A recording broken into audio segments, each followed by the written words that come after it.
India அடுத்த பதிலடிக்கு தயாராயிருச்சு. இந்த தடவ பாகிஸ்தான் நம்ம மேல ஒரு தாக்குதல், அதுக்கு பதில் தாக்குதல் அப்படிலாம் கிடையாது. டக்குனு ஏதோ ஒரு எல்லைகள்ல என்னத்தையோ நகர்ந்தா கூட, அதாவது ஆளில்லா விமானம், மிசைல்கள்லாம் கிடையாது. இந்த தீவிரவாதிகள் லைட்டா ஊடுருவல் முயற்சி நடந்தா கூட 4 திசைகள்லயும் சிதறடிக்கணுங்கிற மூட்ல ராணுவம் தயார் நிலைக்கு போயிருச்சு. எந்த அளவுக்கு அப்டின்னா, பஞ்சாப், ராஜஸ்தான், குஜராத் போன்ற இடங்கள் முழுமையான இப்ப ராணுவ பாதுகாப்பு வலயத்துக்குள்ள கொண்டு வரப்பட்டிருக்கு. எந்த அளவுக்கு அப்டின்னா, ராணுவத்த மீறி ஒரு காக்கா கூட நுழைய முடியாத அளவு. அதே சமயம் அங்க ஆயுதங்கள் அப்படிங்கிறது செல்ஃப் டிஃபென்ஸுக்காக மட்டும் குமிக்கப்படல. அஃபென்சிவ் மோட்ல பாகிஸ்தான நோக்கி லான்ச்சுக்கு பெரிய அளவுல தயாராயிருச்சு. அந்த இடத்துல ஏர் டிஃபென்ஸ் சிஸ்டம் ஆகட்டும், ஆன்டி ட்ரோன் சிஸ்டம் ஆகட்டும், எல்லாமே முழு வீச்சுல தயார் நிலையில நின்றுருக்கு.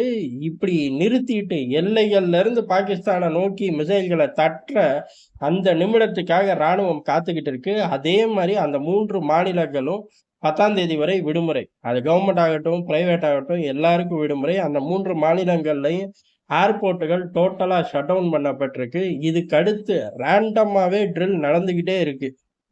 மாநிலத்துல ஏதாச்சும் ஒரு பகுதியில 1/2 மணி நேரம் பவர கட் பண்ணி ட்ரில்ல கண்டக்ட் பண்ணிக்கிட்டே இருக்கார்கள். தொடர்ந்து இந்த மாரி நடந்துகிட்டே இருக்கு. இது பூரா எதற்கு அப்டின்னா, பாகிஸ்தான் இந்த பகுதிகள குறிவைக்கும் அப்படிங்கிறது ஒரு ரீசன். பதிலுக்கு இங்க இருந்து பெரிய அளவு 3 பகுதிகள்ல இருந்து லான்ச்ச தட்டி விடுறதுக்கு இந்திய ராணுவம் தயாராயிருச்சு. அதே மாரி மக்கள்களுக்கு படிப்படியா சிஸ்டமேட்டிக்கா என்னெல்லாம் பண்ணணும் அப்படிங்கிறத அறிவுறுத்துற மாரி காவல்துறை, ராணுவம் இணைந்து பயணிக்கிறார்கள். மாநில அரசு பெரிய அளவு விடுமுறை விட்டுருச்சு.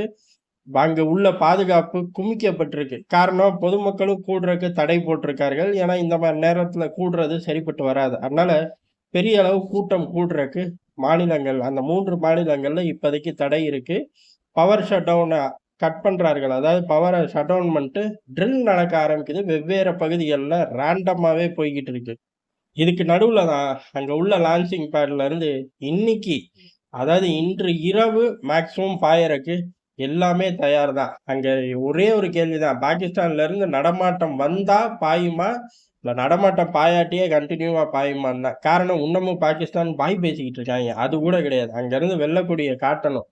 காட்டுனா மட்டும் தான் நம்ம விடுவோம். அப்படியும் விட்டுருவோமா அப்படின்னு கேட்டா, அதுலயும் ஏகப்பட்ட டெர்ம்ஸ் அண்ட் கண்டிஷன்ஸ் வைக்க இந்தியா தயாரா இருக்கு. ஏன்னா உலக அரங்குல இப்ப ஒரு பயம் கூட இந்த திசைக்கு எட்டி பார்க்கறதே இல்ல. இந்தியா செய்யறத செய்யட்டும். பாகிஸ்தான் மிதி வாங்கட்டும்ங்கிற மாரி தான் உட்கார்ந்துருக்காய்ங்க. ஈரான், துருக்கி, சீனா போன்ற நாடுகள் தான் லைட்டா சுத்தி வரார்கள். அதுக்கே அவர்கள் பார்த்து பாலிஷா பேசுறார்கள். காரணம் என்ன அப்படின்னா, ஆயுத சந்தைகள்ல நமக்கு நெகட்டிவ் ஆயிரும் அப்படின்னு இந்த 3 நாடுகள் பயப்படுறார்கள். ஏன்னா இந்தியாவோட ஆயுத வலிமைய நேத்து இரவு பார்த்துட்டார்கள். அதுல சீனாவோட ஏர் டிஃபென்ஸ் சிஸ்டம் போயிருச்சு. மெல்ல நம்மளோட ஆளில்லா விமானத்த வீழ்த்தி விட்டாங்கன்னா, மொத்தமா உக்ரைன் யுத்தத்துல எடுத்த மைலேஜ பூரா கொட்டி கவுத்த மாரி ஆயிரும்னு எர்டோகன் ஓடியே போயிட்டாரு.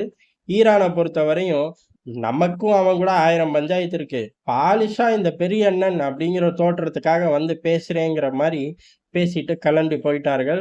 சுத்தி இருந்த 3 நாடுகளும் வெவ்வேறு திசைக்கு கலண்டு ஓடுறார்கள். இந்திய ராணுவம் ஒரு 3 பகுதிகள்ல இருந்து பாகிஸ்தான நோக்கி பாயறக்கு ஒட்டுமொத்தமா தயார். என்ன ஒண்ணு பட்டன் அமுத்தக்கூடிய அந்த ஒரு நேரம் தான். அதுவும் இன்று இரவு நடக்கும்.